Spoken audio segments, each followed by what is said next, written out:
பயணிகளின் கவனத்திற்கு தற்போது அதிநவீன சொகுசு வசதிகள் கொண்ட வந்தே பாரத் ரயில்களும் இயக்கப்பட்டு வருகின்றன. அதுபோக வந்தே மெட்ரோ, வந்தே ஸ்லீப்பர் ரயில்களும் தயார் நிலையில் உள்ளன. என்னதான் ரயில்கள் இயக்கப்பட்டு வந்தாலும் பெரும்பாலான நேரங்களில் டிக்கெட் கிடைப்பது இல்லை என்பதே பயணிகளின் பெரும் மனக்குறையாக உள்ளது.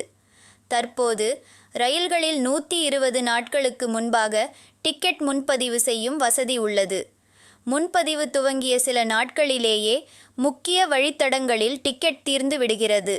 வெயிட்டிங் லிஸ்டில் டிக்கெட் சென்றால் பயணம் செய்யும் கடைசி சில மணி நேரம் வரை டிக்கெட் உறுதியாகுமா என பயணிகள் பதைபதைப்புடன் காத்திருக்க வேண்டியுள்ளது.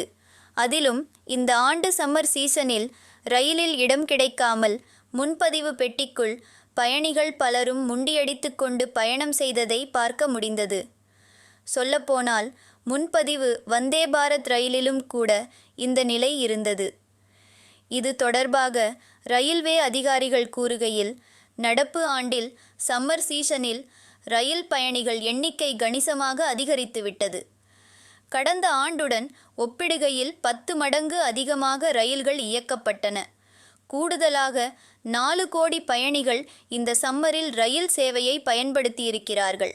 2032க்குள் புக் செய்யும் அனைத்து பயணிகளுக்கும் டிக்கெட் கிடைக்க வேண்டும் என்பதுதான் ரயில்வே அமைச்சகத்தின் இலக்காக உள்ளது. அதாவது வெயிட்டிங் லிஸ்ட் என்ற ஒரு விஷயமே இருக்காது என்ற அடிப்படையில் ரயில்வே பணியாற்றி வருகிறது என்றனர்.